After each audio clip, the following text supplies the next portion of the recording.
Bismillahirrahmanirrahim. Assalamualaikum warahmatullahi wabarakatuh.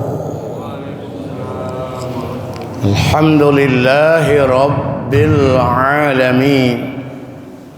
Wassalatu wassalamu ala asyrafil mursalin Sayyidina Muhammadin wa ala alihi wa ashabihi ajma'in. Amma ba'd.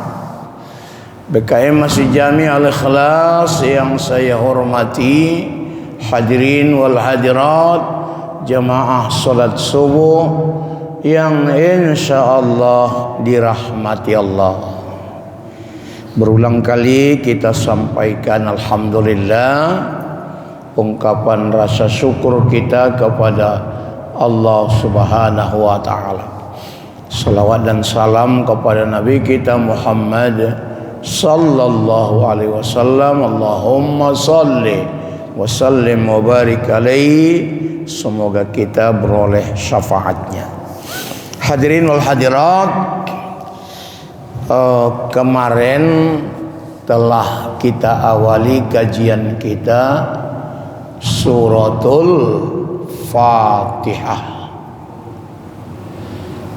dan telah kita kaji ayat pertama dan ayat ketiga, yakni Bismillahirrahmanirrahim, dengan menyebut nama Allah yang Ar-Rahman dan Ar-Rahim. Allah yang Maha Pengasih, tidak pilih kasih, semua dikasihnya. Yang beriman, yang kafir, yang sholat, tak sholat, baik dan buruk.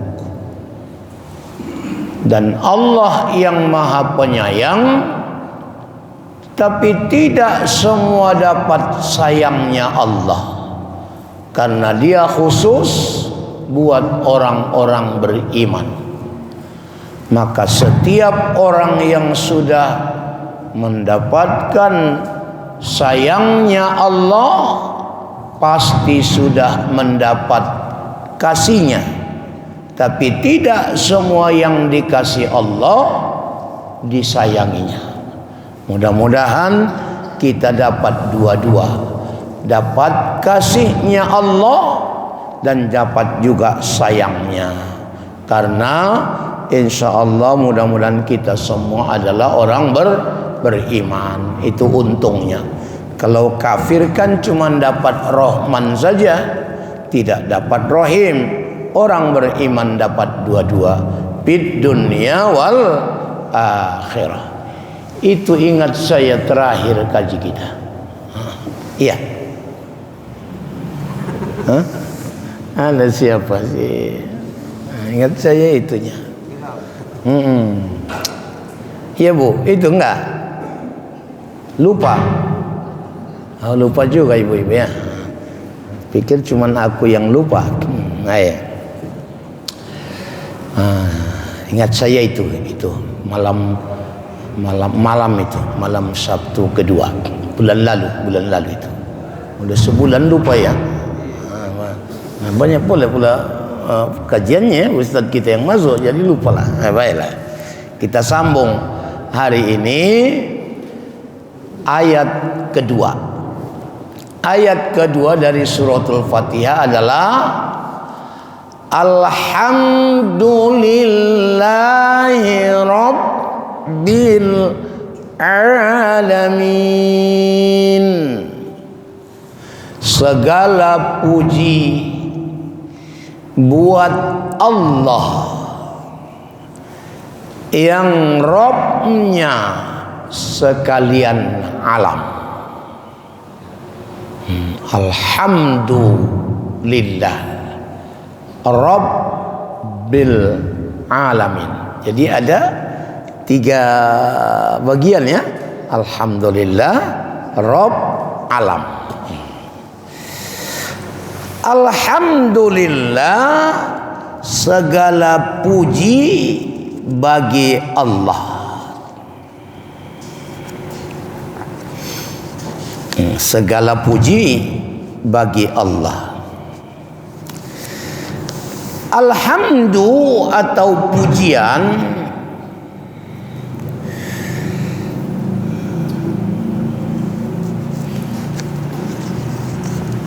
bisa maknanya dalam arti al-fadlu,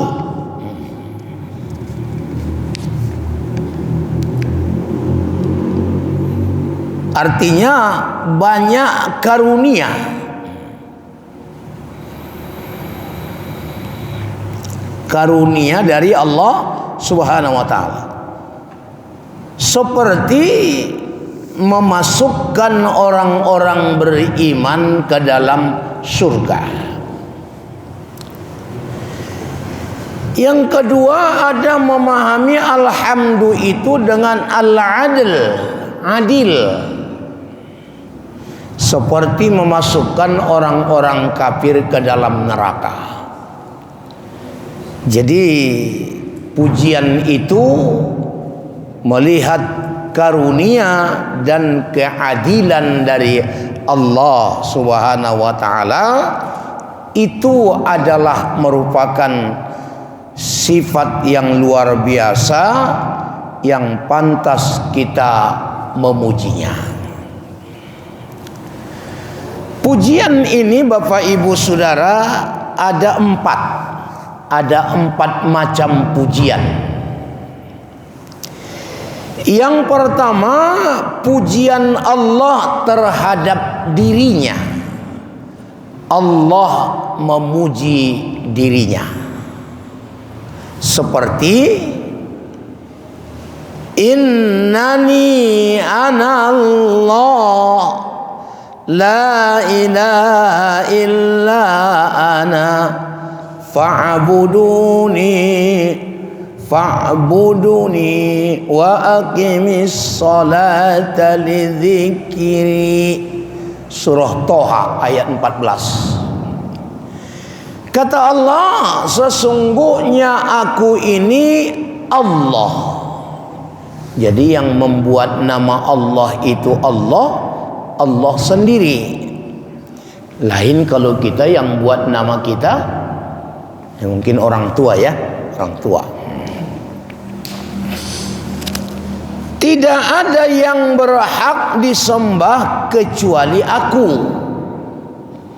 Maka sembah kamulah aku dan dirikanlah solat untuk mengingatku.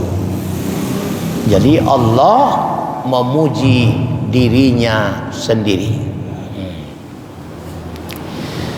Ya, Allah memuji dirinya. Yang kedua, pujian Allah bagi makhluknya. Jadi Allah memuji makhluknya.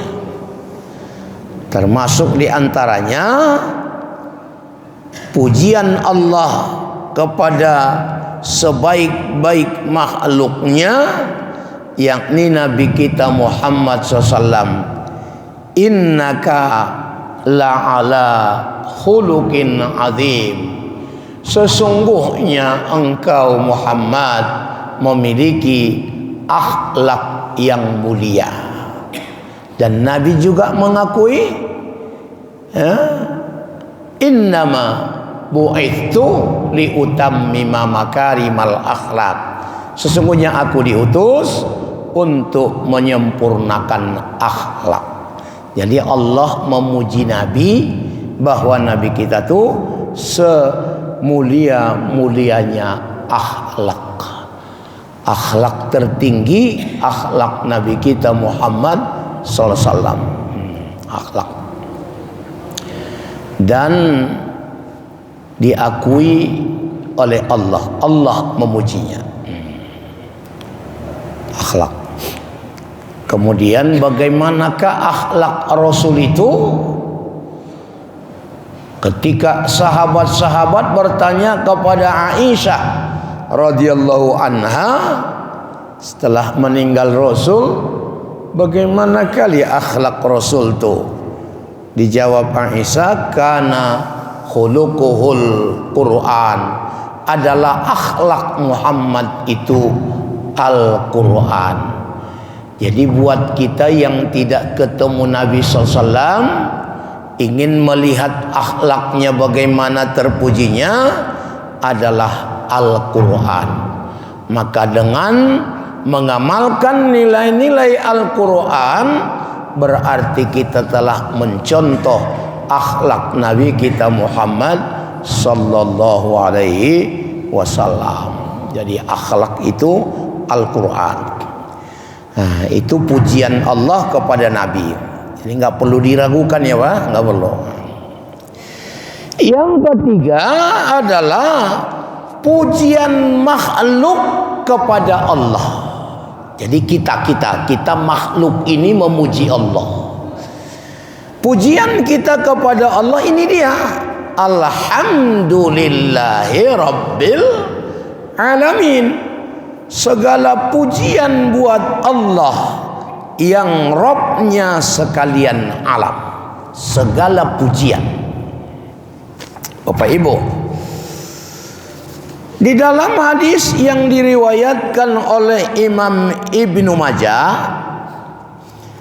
Nabi SAW berkata, an Aisyata qalat, kana Rasulullah SAW idza ra'a ma yuhibbu qala alhamdulillahilladzi bi ni'matihi tatimmus shalihat wa idza ra'a ma yukrahu qala alhamdulillahi ala kulli hal.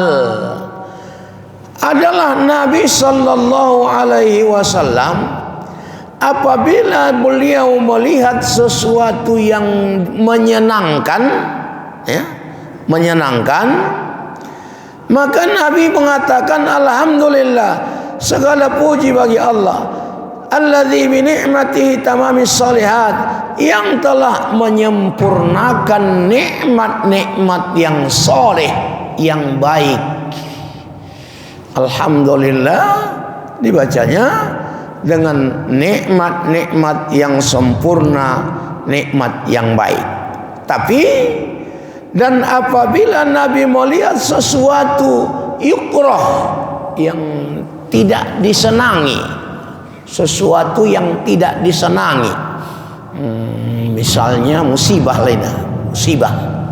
Apakah musibah itu ditinggal mati atau ditinggal hidup, ya, atau sakit, atau kurang buah-buahan dan sebagainya lah, kurang sehat, ada musibah, sesuatu yang tidak disenangi, qala alhamdulillah ala kulli hal. Nabi mengatakan alhamdulillah ala kulli hal, segala puji bagi Allah dalam situasi kondisi bagaimanapun. Jadi mana tahu Bapak Ibu Saudara, kita memberikan sambutan di tengah-tengah pemberangkatan jenazah lah katakan dulu, maka siogianya kita memuji Allah dengan alhamdulillah ala kulli hal, bukan alhamdulillahi rabbil alamin. Kenapa? Karena ini sesuatu yang tidak menyenangkan. Jadi kalau kita pakai alhamdulillah rabbil alamin, seolah-olahlah senang kita yang meninggal tu dia. Maulah tersinggung orang itu, ya. Senang pula nyawa ni meninggal ayahku, kata. Senang pula nyawa ni meninggal pula mak aku, kata hati. Jadi alhamdulillah ala kulli hal. Jadi mudah-mudahan ini juga adalah, itu artinya memuji Allah situasi kondisi yang bagaimanapun. Bila menyenangkan alhamdulillahirabbil alamin, bila tak menyenangkan alhamdulillah ala kulli hal. Berarti setiap segala sesuatu, ya, kita puji Allah, karena pasti ada hikmah di balik sesuatu walaupun tidak menyenangkan. Ada hikmah di baliknya. Kemudian yang keempat adalah pujian makhluk kepada makhluk lain. Jadi kita sesama makhluk ini sama manusia memuji ya, memuji ya. Misalnya ada seseorang yang memberikan sesuatu buat kita, nikmatlah katakan, menyenangkan, maka kita katakan jazakallahu khairan. Semoga Allah memberikan balasan terhadap yang baik ya, balasan-balasan di atas kebaikanmu. Misalnya orang termasuk memberi zakat ya, jazakallah bima ajrakallah bima a'taita wa barakallah bima abaqaita walhamdulillahirabbil alamin. Semoga Allah memberikan balasan terhadap apa yang kau berikan dan Allah memberkati yang tinggal. Jadi boleh kita sesama makhluk memuji makhluk. Jadi yang tak boleh apa? Memuji diri. Memuji diri sendiri itu tidak boleh. Yang boleh cuman Allah memuji dirinya. Kita tak boleh. Karena memuji diri itu adalah sebuah penyakit yang disebut dengan penyakit ujub. Ujub itu apa? Man hamida nafsahu ala amalin salih. Orang yang memuji dirinya terhadap amal soleh. Timbul di hatinya begitu. Kalau di kampung ini cuma aku lah, yang lain kroco-kroconya semua itu. Masya Allah. Naudzubillah ya, nggak boleh ya, nggak boleh memuji diri. Itu bisa ujub. Ujub itu sombong juga namanya itu ya, sombong, memuji diri. Hendaklah dipuji Allah. Pernah ada timbul di hati bapak-bapak begitu, memuji diri. Memang napaten lah pula aku ini. Bagus sekali lah bacaanku. Bagus sekali lah apa lagi ya, penampilanku. Bagus sekali lah ya. Hebat lah pula aku, pintar aku pintar. Itu nggak boleh lahir itu. Itu namanya ujub. Kemudian ada lagi takabur ya, di atasnya nggak boleh. Yang boleh hanya memuji Allah, memuji orang lain, memuji apa lagi? Allah memuji dirinya. Inilah bahagian daripada pujian itu sendiri. Maka dengan alhamdulillahi rabbil alamin adalah penetapan pujian yang sempurna kepada Allah ya. Penetapan pujian yang sempurna kepada Allah, karena Allah itu adalah Rabb-nya sekalian alam ya. Allah dipuji dengan segala sesuatu situasi bagaimanapun.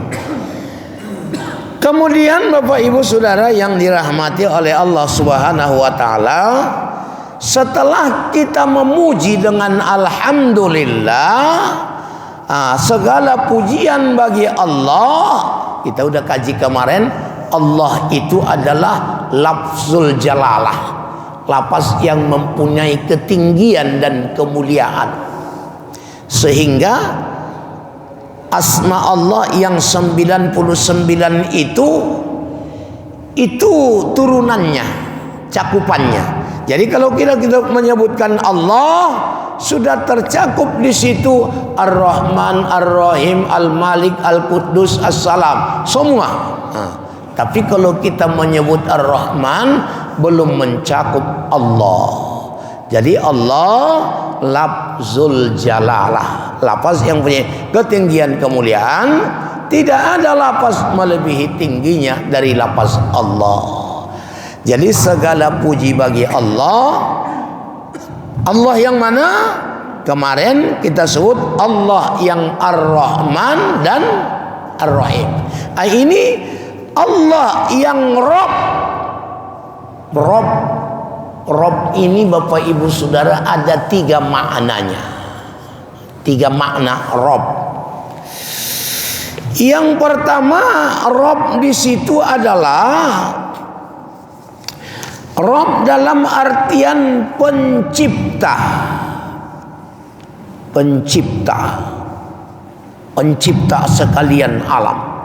Segala puji bagi Allah, karena Allah lah pencipta sekalian alam.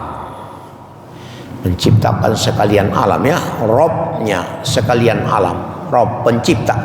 Allahul ladzi khalaqas samawati wal ardh wa ma bainahuma. Allah lah yang menciptakan langit dan bumi dan semua yang ada di antara langit dan bumi. Allah ciptakan. Dan alhamdulillah ciptaannya tidak ada yang salah, ya. Enggak ada, ya. Rabbana ma khalaqta hadza batilan subhanak. Rabb kami, satu pun tidak ada yang salah ciptaan. Enggak ada yang sia-sia, enggak ada yang salah, enggak ada sia-sia. Ada enggak rasa Bapak Ibu yang Allah ciptakan ini salah, enggak tepat? Bu, ibu-ibu ada? Misalnya letak mata ini di depan dua-dua, salah enggak rasa ibu? Atau misalnya lubang hidung hadap bawah, bapak-bapak, salah rasa bapak? Enggak, lebih paten hadap atas. Ya Allah, enggak ada yang salah. Semuanya pasti ada manfaatnya. Jadi untuk apalah dijadikan lalat, kata orang Yahudi. Pada lalat itu ada rahasia Allah. Nabi bilang pada sayap lalat sebelah ada penawar racun yang ada pada lalat. Makanya kalau jatuh lalat ke minuman, tenggelamkan lalatnya, kemudian buang, sisanya minum. Udah steril dia. Ya. Jangan tenggelamkan lalatnya lalu minum sama lalatnya. Itu enggak boleh, najis, ya. Buang dulu lalatnya baru sisanya diminum. Jijik. Itulah. Jadi ada rahasia pada lalat, rahasia Allah. Ada ayat Allah pada lalat. Untuk apalah dijadikan nyamuk, katanya lagi. Ya, dengan adanya nyamuk paling tidak lahirlah pabrik anti nyamuk, ya. Jadi banyak juga orang cari makan dari nyamuk. Yalah. Kerjalah dia di pabrik tuh, pabrik baygon misalnya. Untuk apalah bau ketiak? Ya, dengan bau ketiak laku Rexona. Yalah.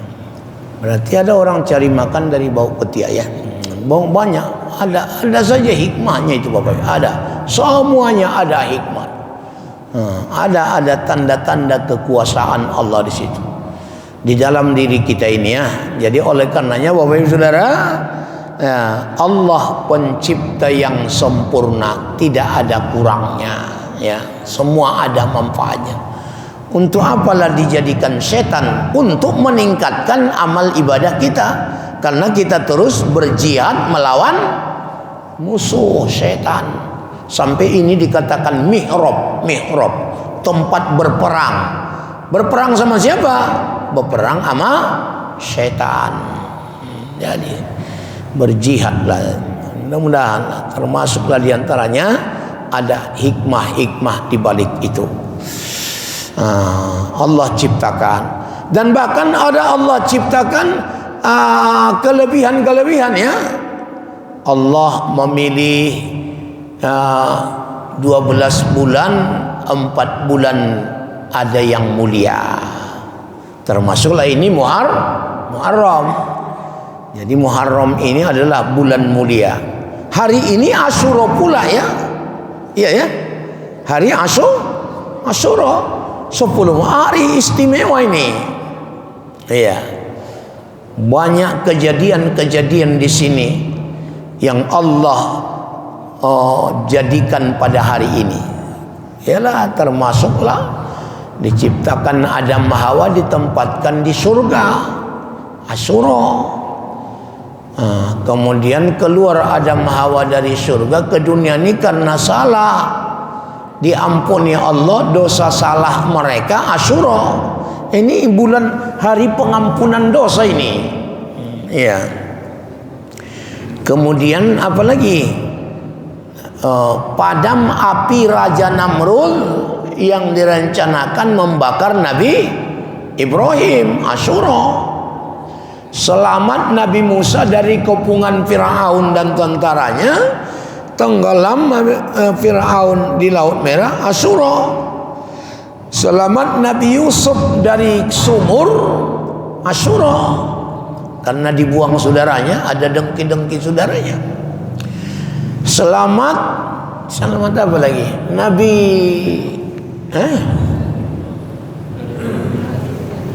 Nabi Ibrahim udah dari api. Nabi Nuh mendarat di Gunung Juhdi, Asyura. Nabi Ayub ya sembuh dari penyakitnya, Asyura. Yakub sembuh dari penyakit matanya yang buta karena banyak menangis, Asyura. Nabi Yunus ya selamat dari perut ikan ya. Nabi apa lagi Bapak Ibu ingat? Pokoknya banyaklah. Jadi hari keselamatan ini, hari kemuliaan, maka muliakanlah. Macam mana memuliakannya? Ya dengan puasa ya. Nabi katakan siapa yang berpuasa hari Asyura diampuni Allah, mudah-mudahan diampuni Allah dosanya setahun yang lalu. Mana tahu ada dosa bapak ibu selama setahun nih. Ibu-ibu adanya dosa ibu-ibu selama setahun nih. Ada ya, bapak-bapak pun ada lah kurasa ya. Ala kadarnya ya, ala kadarnya ada sikit-sikit lah. Diampunilah, telah banyak. Ada lagi yang menjadikan hari ini lebaran yatim ya, lebaran yatim. Dia berupaya untuk menyenangkan hati anak yatim hari ini. Ya, termasuklah itu paling tidak ngusap kepala yatim lah, paling tidak nggak bisa membantunya. Ya, ada lagi yang melapangkan belanja keluarganya pada hari ini. Suami memberikan surprise pada istrinya hari ini, memberikan cincin emas 5 gram supaya dilapangkan Allah rezekinya sepanjang tahun, menyenangkan hati keluarga dekat. Bapak-bapak, siapa yang paling dekat dengan bapak? Siapa? Ya keluarga inilah keluarga qarib. Wa ita idzil qurba, memberi kepada kirabat dekat. Yang paling dekat di antara keluarga sama bapak siapa? Istrilah. Makanya senangkan hati istri. Setuju Bu? Bu? Setuju? Setujunya Ibu dapat tambahan uang belanja hari ini? Tunggulah. Nanti termasuk ya. Jadi pokoknya hal-hal yang menyenangkan lah, termasuk diantara. Allah pilih, ada dipilih Allah hari 10 terakhir Ramadan. 10 pertama bulan Dzulhijjah. Banyak. Ada waktu sepertiga malam terakhir. Jadi banyak kebaikan. Jadi Allah Subhanahu wa taala menciptakan itu semuanya, tidak ada yang sia-sia. Banyak hikmahnya buat kita. Itu dipilih Allah. Ciptaan Allah lah semua itu. Kemudian yang kedua, makna Rabb itu adalah Maha Pencipta. Yang kedua, Maha memiliki. Milik Allah lah semua, langit, bumi dan semua isinya. Bahkan tidak ada milik kita.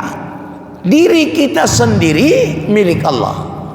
Jadi apa yang kita punyai sekarang bukan sebagai milik, tapi sebagai amanah, titipan.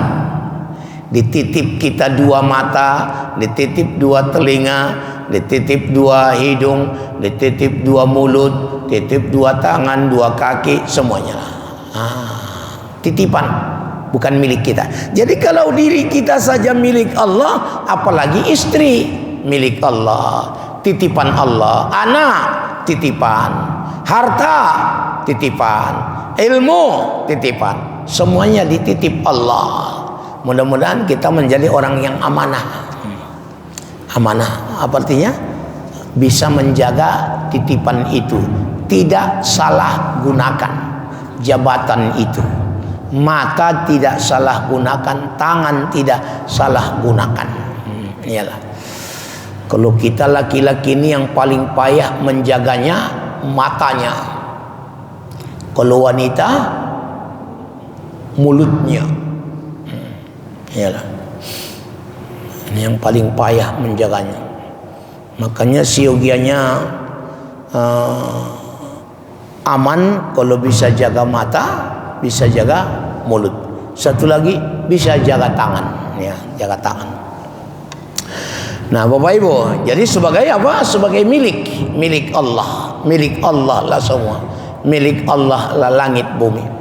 Ya terserah pemiliknya lah mau diapain, mau diapain Allah, mau diberi, mau dicabut, mau dibuat angin puting beliung, mau dibuat longsor, mau dibuat banjir, mau dibuat tsunami, ya semuanya adalah milik Allah.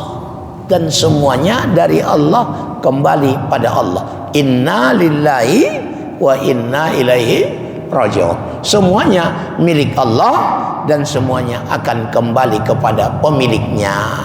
Jadi mana tahu amanah itu dicabut Allah, jangan marah. Jangan marah. Karena sadar ajalah memang sebagai titipannya pula. Cuman yang paling ikhlas tukang parkir lah ya.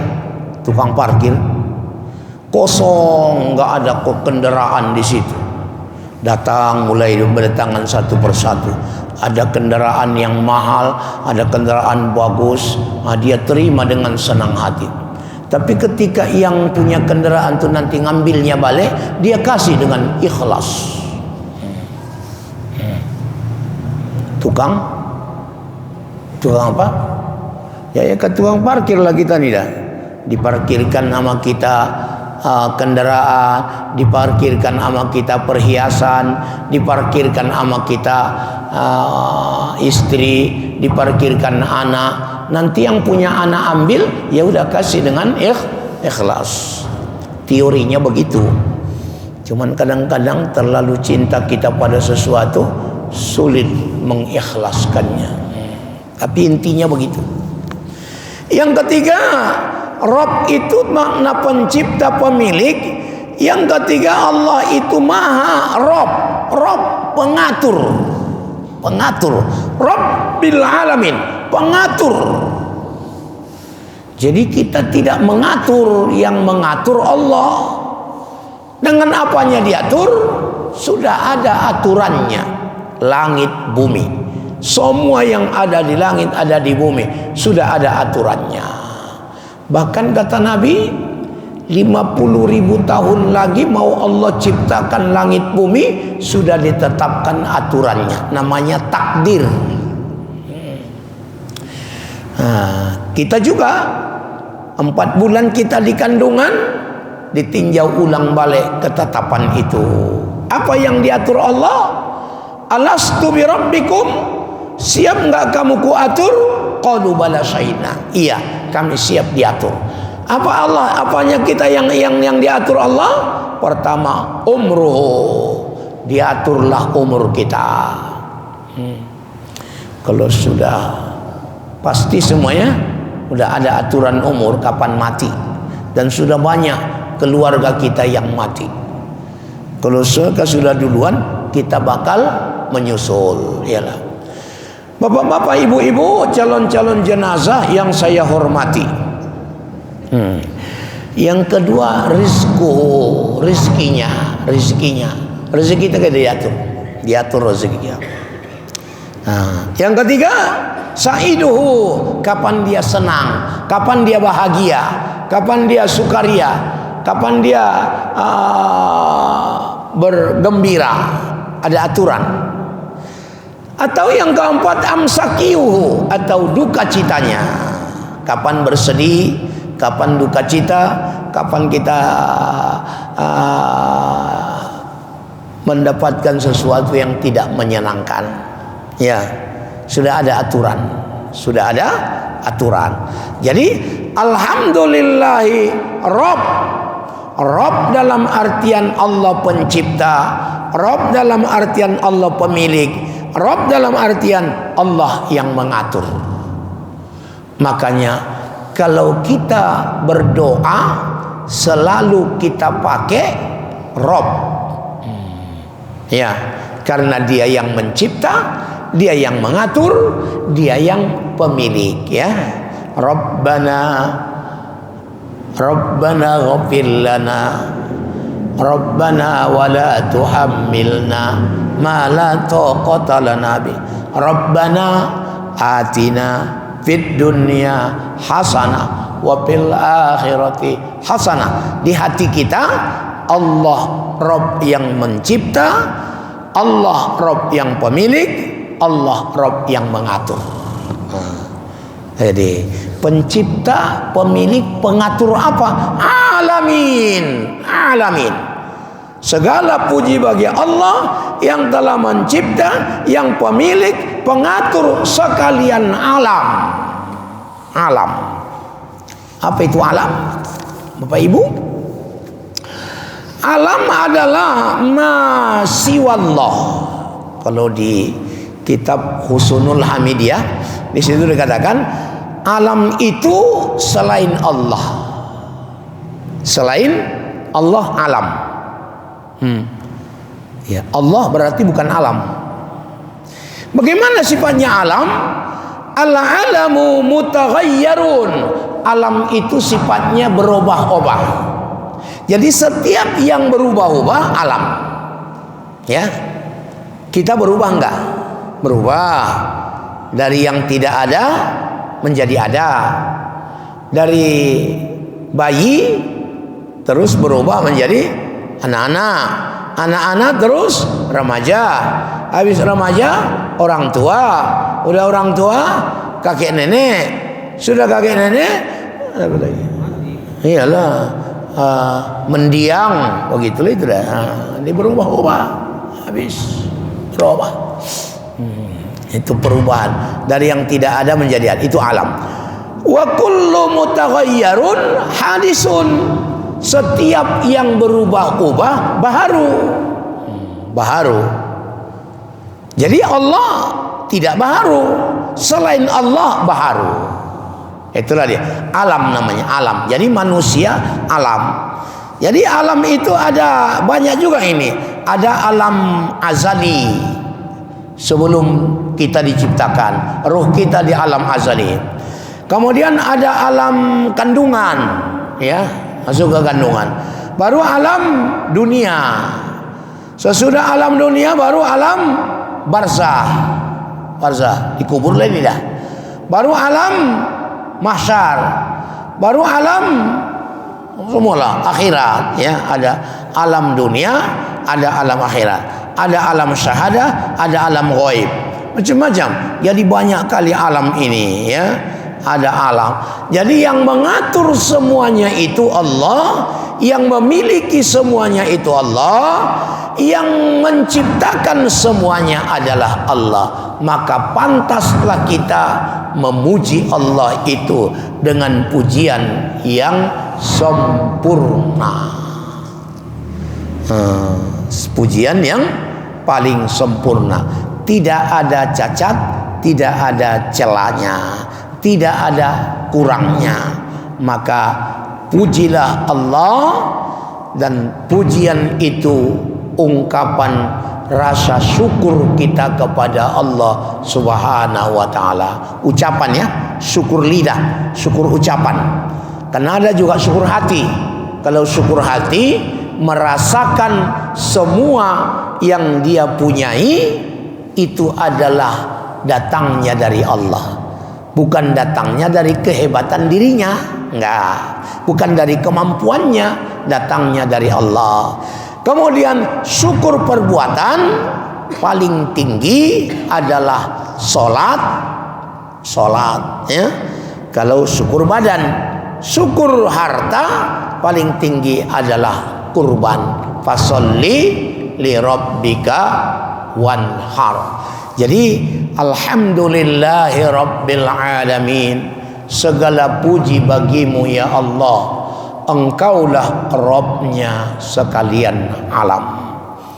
Kandungannya inilah yang ada di hati kita ketika kita membaca alhamdulillahi rabbil alamin. Ini ayat yang kedua dari suratul Fatihah.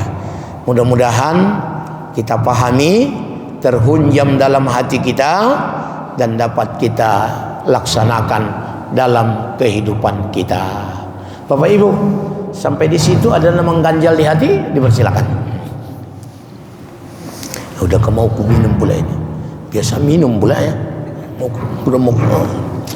kadang lupa wah. Ada, silakan.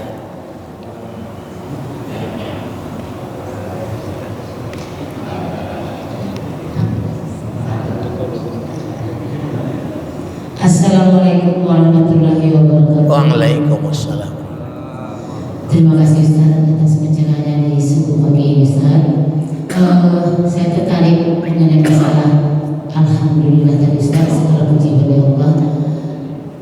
Yang kita puji itu hanya Allah, Tuhan semesta alam. Namun kenyataannya dalam kehidupan ini, sesama makhluk itu juga sering terjadi adanya pujian Ustaz. Baik pujian di belakang orang itu atau pujian di depan langsung orang itu. Iya. Tapi kita memuji seseorang dengan tujuan yang baik. Misal saya memuji Ustaz, ini yang di belakang Ustaz ya, saya ceritakan.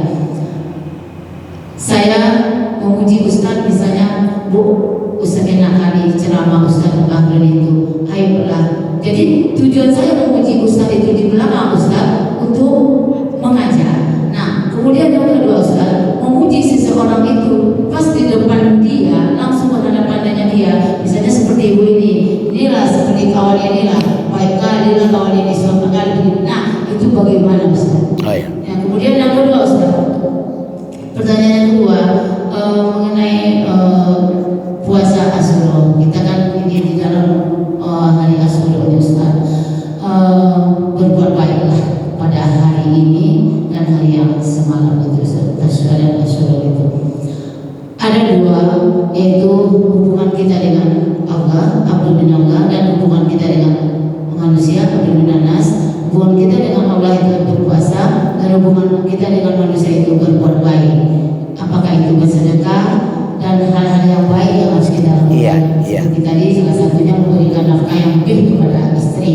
Nah, apabila salah satu di antara kedua itu tidak kita tunaikan pada saat ini Ustaz, apakah kita bisa mendapatkan pengampunan dosa? Assalamualaikum warahmatullahi wabarakatuh. Memuji seseorang di hadapannya perlu juga kita lihat karakter seseorang itu. Kalau kita puji lalu dia tidak lupa diri, dia kembalikan pujian itu kepada Allah, alhamdulillah. Katanya silahkan puji di hadapannya. Tapi kalau kita puji di hadapannya lalu orangnya lupa diri, itu sama artinya kita ingin menyesatkan dia. Oh, kalau si Fulan nih nekat kali ini dari lantai 3 pun dilompatnya itu ke bawah, melompat dia mati. Nah itu enggak boleh. Ada orang begitu, pantang dipuji, PTT namanya, pantang tak top. Nah itulah. Kalau orang seperti itu nggak usah puji di depannya, bisa menyesatkan dia. Tapi kalau dipuji dia bisa, oh paten kali lah kawan, alhamdulillah, dia bisa dia kembalikan kepada Allah pujian itu. Nah, itu pujilah, menyenangkan hati orang itu, ya, senangkan hati istri, senangkan hati anak, teman, saudara, jiran, tetangga dengan kata-kata yang baik, ya. Kan sedekah itu, sedekah, ya sedekah. Tapi itu tadi ya, kita melihat karakter seseorang itu. Kalau ada orang pantang dipuji, nggak usah pujilah. Itu bisa makin celaka dia, makin jauh. Iya. Dan tentunya kita puji karena kebaikannya, ya. Kalau kebaikannya nggak apa-apa, di balik belakangnya ceritakanlah. Yang tak boleh diceritakan di balik belakangnya keburukannya.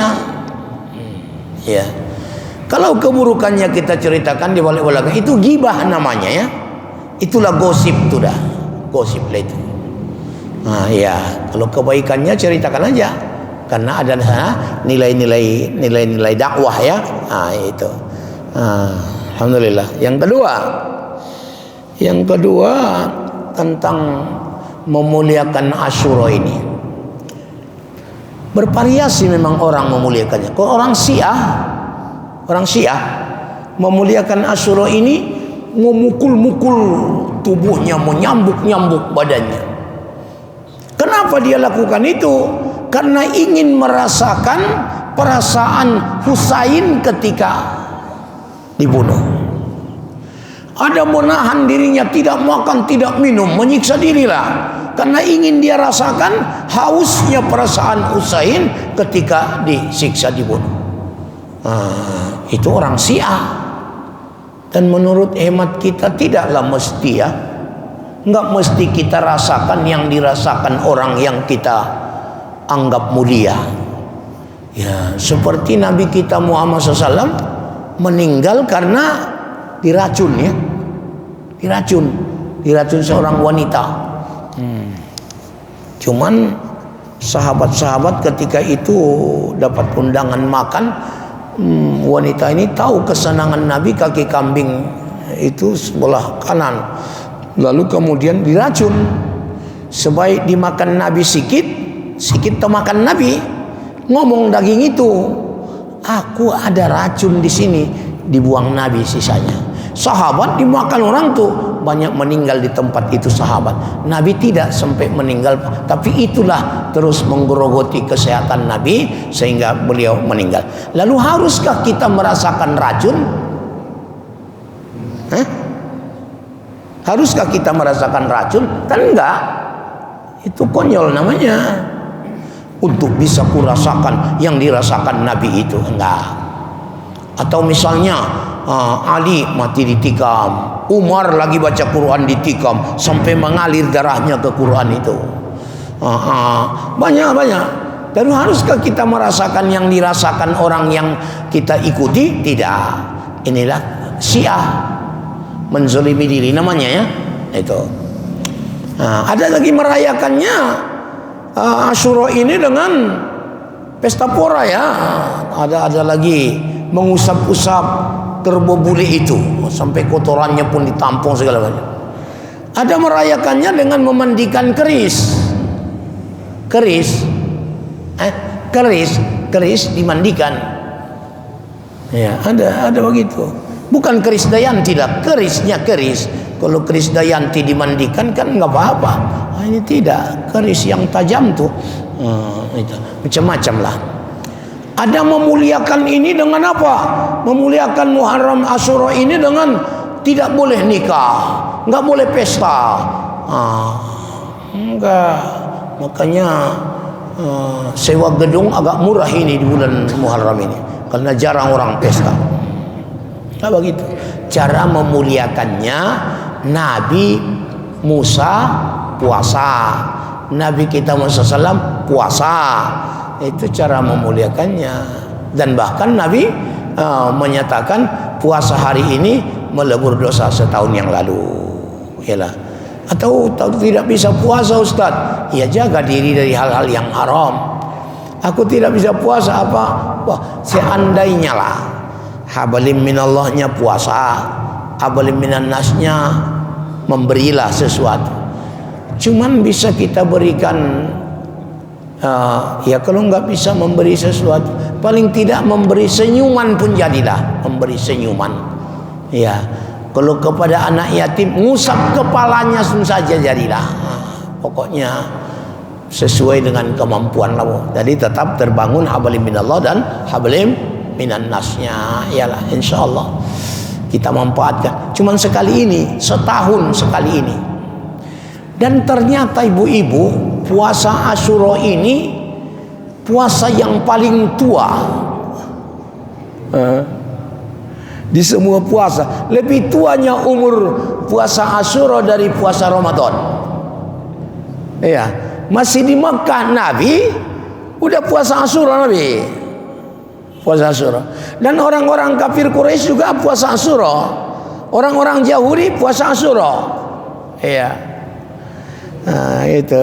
Nah, cuma sedang puasa Ramadan itu tahun kedua Nabi hijrah ke Madinah. Jadi sebelum puasa Ramadan sudah disuruh Nabi puasa Asyura. Datang puasa Ramadan, maka bergeser puasa Asyura menjadi puasa sunat. Maka berbahagialah Bapak Ibu yang puasa hari ini. Nah, puasa paling tua adalah puasa Asyura. Kalau puasa Arafah kan itu anjurannya termasuk di antaranya setelah difardukan haji ya. Nah, pada umum. Jadi puasa paling tua umurnya adalah puasa Asyura, puasa hari ini. Mudah-mudahan diberkati Allah. Makasih Bu, makasih. Iya Pak. Waalaikumsalam. Yang saya tanya Ustaz, tadi Ustaz bilang ada surah ini apabila suami mengasih uang lebih ke istri, apakah itu ada contoh dari sahabat dari tabi-tabi misalnya? Banyak selama ini suami pun kakak ada punya pegang istri Ustaz, banyak jadi istri tahu, jadi kita harus apakah harus di Asyura ini kita harus kasih uang lebih ke istri, dan ke Asyura pun kita kasih uang lebih banyak Ustaz. Mungkin penjelasan ini Ustaz. Terima kasih.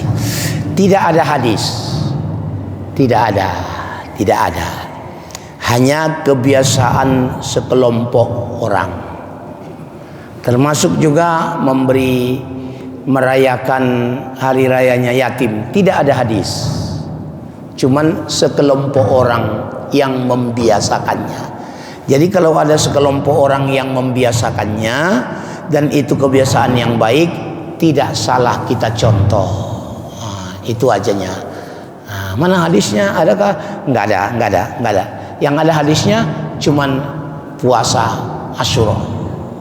Yang lainnya tidak ada. Cuman ada sekelompok orang yang membiasakan itu, dan kebiasaan itu kebiasaan yang baik, tidak salah kalau kita contoh begitu. Seandainya tidak kita contoh, enggak apa-apa. Itu bedanya. Jadi kalau ada Quran, ada hadisnya, tentunya pasti ya. Ini tidak ada Quran, enggak ada hadisnya, tapi dikerjakan orang baik, kita lihat boleh diikut, boleh tidak. Terima kasih. Ya, terima kasih. Iya, silakan. Minta tolong apa? Mic. Ada 2 ini, Bapak.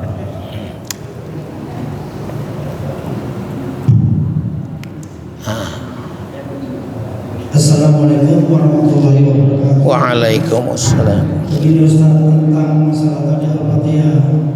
Karena saya di mana ada majelis ilmu itu saya sering mengikuti di mana-mana Ustaz. Alhamdulillah. Jadi saya pernah ditanya tentang masalah Al-Fatihah Ustaz.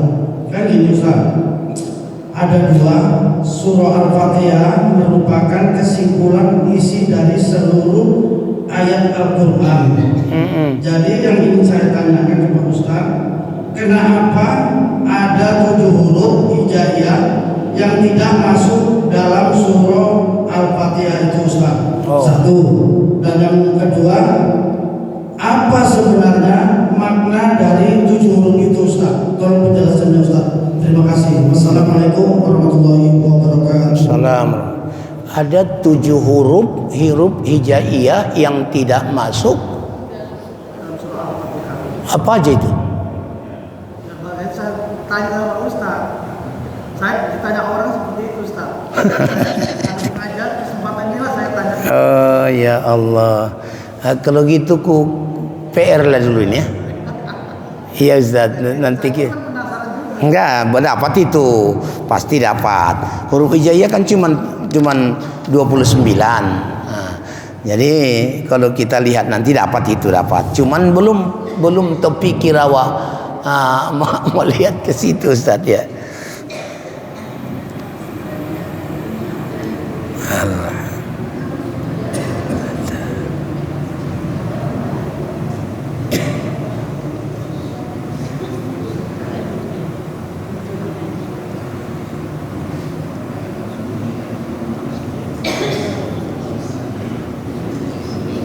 Pertama sa ya, sa yang titik 3 itu enggak ada. Nah, kita PR kan dulu ya. Insya Allah nanti kita lihat dan apa hikmahnya tidak ada 7 huruf itu ya. Nah, makasih Ustaz ya infonya. Nah, ini jadi ilmu juga ini. Nah, jadi insya Allah. Tapi yang pertama sa enggak ada sa di sini. Alif batasa. Jim pun nggak ada ini. Ha ada. Ho pun nggak ada.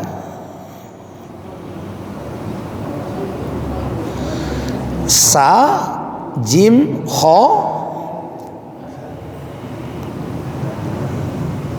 zal ada. Alladzina namta ada zal.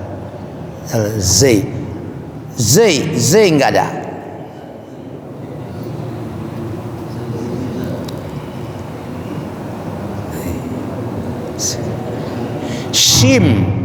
Shim enggak ada. Shim besar.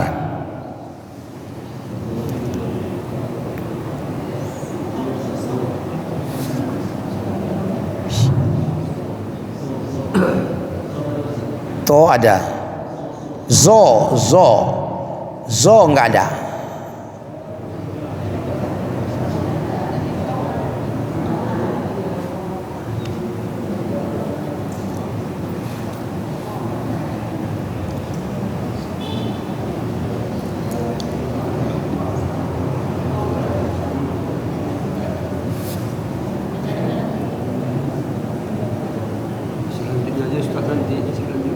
Nah, itu yang tak ada. Berapa jadinya? Sa, jim, ho, zai, shim, fa ya, fa. 6. Fa. Jadi memang ada baru 6 ya. Satu lagi apa? Lam alif. Hamzah ada, lam ada, hamzah. Ya ada, nun ada. Jadi ada 6 huruf yang tidak masuk. Huruf-huruf ini wallahu a'lam bishawab. Nantilah insyaallah kita lihat. Nah, silakan Pak. Silakan. Bismillahirrahmanirrahim. Alhamdulillah. Terima kasih atas tempat yang diberikan. Ada yang saya mau tanyakan mengenai kematian. Setelah kita mati, apakah di alam barzah itu kita ada siksa kubur? Apakah ada siksa kubur dan dari mana kita tahu kalau ada siksa kubur? Dan mengapa ada siksa kubur sedangkan pahala dan dosa belum ada dihitung, Pak? Terima kasih kesempatannya. Alhamdulillah. Makasih.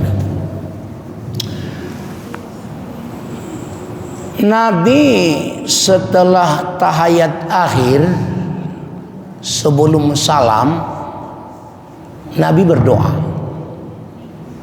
Allahumma inni a'udzubika min azabi jahannam wa min azabil qabri wa min fitnatil mahya wal mamat wa min syarri fitnatil masih dajjal.